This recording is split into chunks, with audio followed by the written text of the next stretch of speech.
Hi everyone, Sam here from WillSuite. We're pleased to announce you can now add connect requests to your pipelines. To get started, go to your company settings. Then go to Pipelines. Connect requests can be made as part of a pipeline for either a case or a submission. As an example, we're going to set up connect requests to be sent as part of a last will and testament pipeline.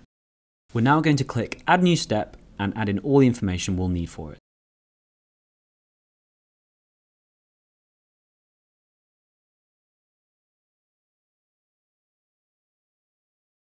To add connect requests to this step, we need to click Alerts and add a new notification. We can then add our connect requests we'd like to send. Because this is the drafting step, we might want to ask the client for some further information in order to draft their will. We have now added multiple connect requests to a pipeline step. You can also do this with any of your existing pipelines. This feature and more is all available with a Connect subscription. For more information, visit willsuite.co.uk/connect.